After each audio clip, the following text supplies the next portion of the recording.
Hi hello welcome back to my channel. నేను మీ శ్రావణి. ఇవాళైతే నేను ఇంట్లో ప్రతి ఒక్కరూ నచ్చే విధంగా అయితే గోంగూర పులావ్ ఎలా చేసుకోవాలో చూపించేస్తాను. టేస్ట్ మాత్రం అస్సలు టేస్ట్లో కాంప్రమైజ్ అయ్యేదే లేదు, అంత టేస్టీగా ఉంటుంది. ఈ గోంగూరని సోరల్ లీవ్స్ అని కూడా అంటారు. ఇందులో అయితే ఐరన్ ఎక్కువగా ఉంటుంది, అలానే యాంటీ ఆక్సిడెంట్స్ కూడా ఎక్కువగా ఉంటాయి. హెల్త్ కూడా చాలా మంచిది, అలానే టేస్ట్ కూడా చాలా బాగుంటుంది. దీన్నైతే చాలా సింపుల్గా కూడా చేసేసుకోవచ్చు, వన్ పాట్ రెసిపీ అని చెప్పొచ్చు. ఇదైతే మీరు కుక్కర్లో అయినా చేసుకోవచ్చు, లేదు అంటే సపరేట్గా గిన్నెలో అయినా చేసేసుకోవచ్చు. నేనైతే గిన్నెలోనే చేస్తున్నాను. లేట్ చేయకుండా అయితే ప్రాసెస్లోకి అయితే వెళ్ళిపోదాం. ముందుగా అయితే గోంగూరని మంచిగా ఒలిచిపెట్టుకొని వాష్ చేసేసి పెట్టుకోవాలి ముందుగానే. ఈ విధంగా వాష్ చేసి పెట్టుకోవడం వల్ల ఇంకా ఫ్రెష్గా ఉంటుంది. తర్వాత స్టవ్ మీద బాగా అడుగు మందంగా ఉన్న గిన్నెను అయితే పెట్టేసుకోవాలి. ఇందులోనే ఆయిల్ వేసుకోవాలి, అలానే 2 స్పూన్ల దాకా నెయ్యి కూడా వేసేసుకొని స్పైసెస్ అయితే యాడ్ చేసుకోవాలి. ఇక్కడ ఆయిల్ వద్దనుకుంటే పూర్తిగా నెయ్యితో చేసుకున్నా కూడా చాలా బాగుంటుంది. తర్వాత ఇక్కడ ఇలాచి, చెక్క, లవంగాలు, అలానే స్టార్ పువ్వు, కరిపత్తే, తర్వాత కొద్దిగా జీలకర్ర వేసుకోవాలి. అలానే బిర్యానీ ఆకు, కొద్దిగా కరివేపాకు, సన్నగా కట్ చేసుకున్న పచ్చిమిర్చి, ఆనియన్స్ కూడా వేసేసుకొని మంటనైతే మీడియం ఫ్లేమ్లోకి టర్న్ చేసుకొని ఆనియన్ అనేది కాస్త మెత్తబడేంత వరకు ఫ్రై చేసుకుంటే సరిపోతుంది. ఇదైతే మాత్రం చాలా టేస్టీగా ఉంటుంది, సింపుల్గా కూడా అయిపోతుంది. One pot recipe. ఎవరైనా అస్సలు నచ్చకుండా అయితే ఉండరు, ప్రతి ఒక్కరూ ఖచ్చితంగా ఇష్టంగా తినేస్తారు. ఇక్కడ ఆనియన్ కూడా ఫ్రై అయిపోయాక సన్నగా పొడవుగా కట్ చేసుకున్న టమాటాలు కూడా వేసేసుకోవాలి. ఇక్కడ టమాటో అనేది ఎక్కువ ఫ్రై అవ్వాల్సిన పని లేదు, పైన స్కిన్ సెపరేట్ అయ్యేంత వరకు ఫ్రై చేసుకుంటే సరిపోతుంది. ఈ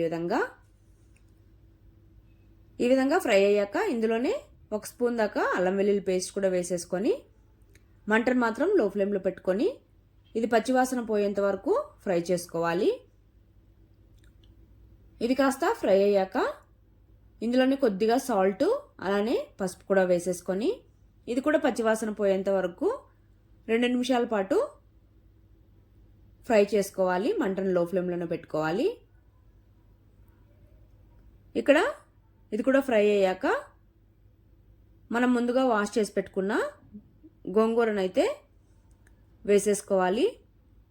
ఇక్కడ చూడ్డానికైతే ఇంత ఎక్కువగా అనిపిస్తుంది కదా, మొత్తం ఫ్రై అయ్యాక చాలా క్వాంటిటీ అనేది ఫుల్ ఆపోజిట్లో ఉంటుంది గోంగూర మాత్రం. ఈ విధంగా గోంగూరను కూడా వేసుకున్న తర్వాత స్లోగా ఈ విధంగా కొద్దిగా మిక్స్ చేసుకుంటూ గోంగూరని మంచిగా ఫ్రై అవనివ్వాలి. ఇందులోనే మంటను మాత్రం లో ఫ్లేమ్లోనే పెట్టుకొని ఈ విధంగా కలుపుతూ అయితే మంచిగా ఉడికించుకోవాలి గోంగూరను. ఈ విధంగా కలుపుతూ 2 నిమిషాల పాటు మూత పెట్టుకొని అయితే ఫ్రై చేసుకోవాలి.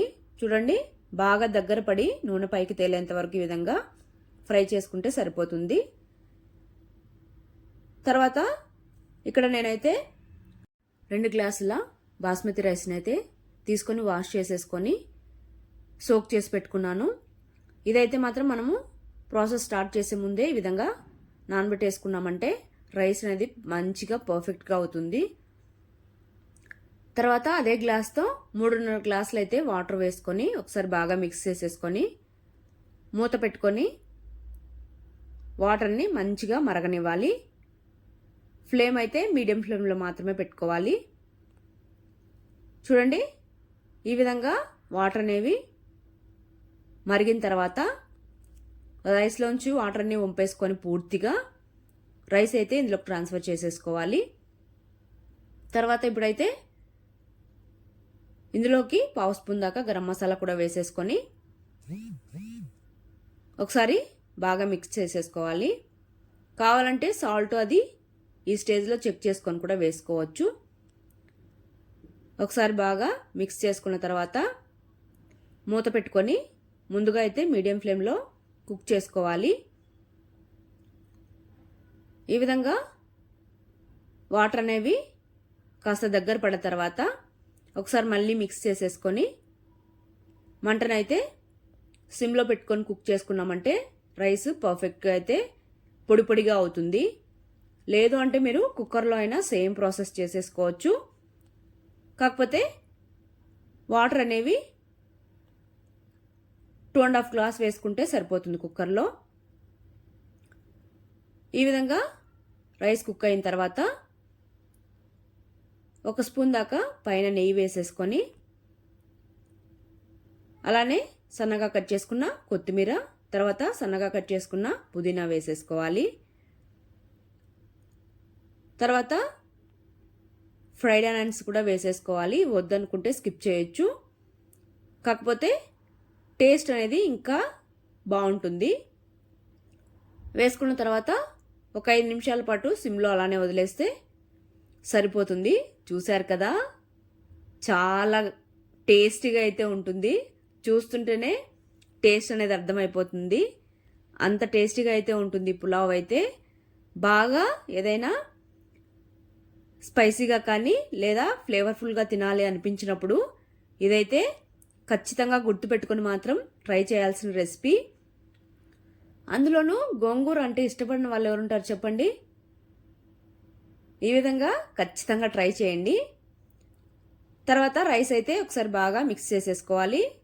ఇక్కడ రైస్ అనేది ఇప్పుడు కాస్త ముద్దగా అనిపించినా చల్లారాక ఇంకా పర్ఫెక్ట్గా అయితే వస్తుంది. ఇక కాంబినేషన్ అయితే రైతా ఉంటే సరిపోతుంది, ఇంకేం అవసరం లేదు. సో మీరు కూడా తప్పకుండా ట్రై చేసి మీకు ఎలా వచ్చిందో కామెంట్ చేయండి. Bye. Thank you for watching.